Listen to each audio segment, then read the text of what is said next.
You think you need $2 million to retire in Jersey City or Whitefield. My guest today did it with a fraction of that, and his air quality is 10 times better than yours. Welcome to the Great Corporate Delusion.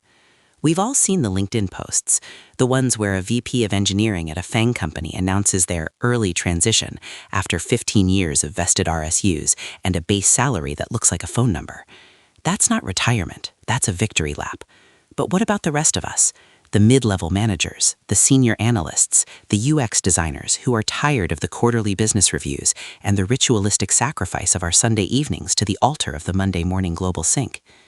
The common wisdom tells us that if you aren't clearing $500,000 a year, you are doomed to the cubicle until your hair turns the color of a corporate slide deck background.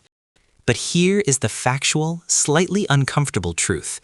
The barrier to retirement isn't your income. It's your zip code and your attachment to the prestige of being busy. Let's look at the mechanics of the exit. Most people calculate their retirement needs based on their current lifestyle in a Tier 1 metropolis. They look at the rent in Manhattan or the EMIs for a 3 BHK in a gated community near Outer Ring Road, and they panic.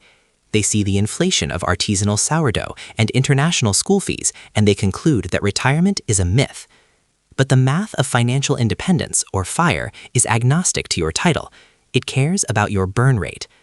To understand how my guest, let's call him Rahul, retired at 35 without ever hitting the tech lead pay grade, we have to look at the Trinity study, the 1998 paper from Trinity University that established the 4% rule. The rule suggests that if you invest your savings in a diversified portfolio of stocks and bonds, you can safely withdraw 4% of your initial balance every year, adjusted for inflation, and your money will likely last 30 years or more. For a global professional, the rule of 25 is the practical application. Take your annual expenses and multiply them by 25. That is your number. Rahul's number wasn't $2 million. Why? Because he performed a systemic audit of his life's KPIs. He realized that 40% of his income was being spent on work support infrastructure. This includes the commute, the premium office wear, the overpriced lunches with colleagues he only moderately liked, and the stress relief vacations that functioned as temporary bandages on a gaping wound of burnout. By opting for geo-arbitrage, the practice of earning in a strong currency or a high-paying market and spending in a lower-cost, high-quality-of-life environment, he hacked the system. He moved from the congestion of North Bangalore to a heritage town in the foothills of the Himalayas. His cost of living plummeted by 60%, but his standard of living, measured in liters of clean air, minutes spent in nature, and hours of uninterrupted sleep, skyrocketed. This isn't just about moving to a village. It's about understanding the efficient frontier of lifestyle. In finance, the efficient frontier is the set of optimal portfolios that offer the highest expected return for a defined level of risk. In life, the efficient frontier is the point where you maximize your well-being without overpaying for the brand of a city. Let's talk about the lifestyle creep, the silent killer of the urban professional. As your salary increases, so do your expectations. You move from a hatchback to a German sedan. You move from domestic holidays to Instagrammable European tours. You start believing that a $1,000 phone is a necessity rather than a luxury. This is the treadmill. Rahul stayed off the treadmill. While his peers were upgrading their apartments to keep up with the director-level aesthetic, he was funneling 50% of his mid-level salary in low-cost index funds and tax-efficient debt instruments. He understood the power of compounding, the eighth wonder of the world, according to Einstein, or at least according to every financial advisor on YouTube. But unlike the advisors, Rahul didn't just look at the numbers, he looked at the biology. Chronic stress from high-pressure corporate environments leads to elevated cortisol levels, which in turn leads to a host of metabolic issues. By retiring at 35, he wasn't just saving his money, he was quite literally saving his telomeres.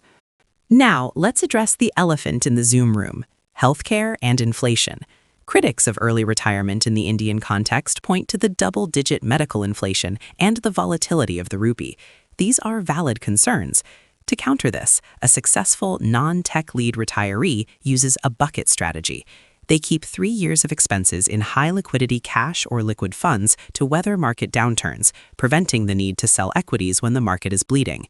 They also invest in comprehensive global standard health insurance early, locking in lower premiums while they are still young and healthy by insurance underwriting standards.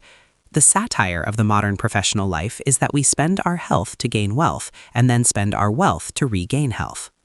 Rahul flipped the script. He realized that the Goldilocks zone of retirement isn't found in a bigger paycheck, but in a smaller ego. He stopped defining himself by his designation and started defining himself by his autonomy.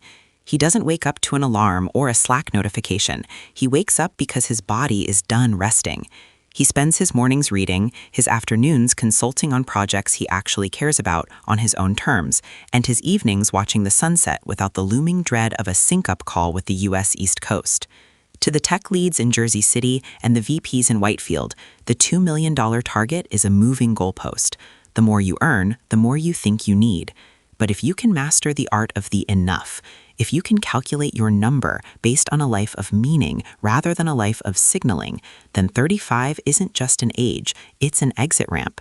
You don't need a corner office to buy back your time. You just need to realize that the rat race only has winners if you're a rat. If you're a human, the only way to win is to leave the track entirely.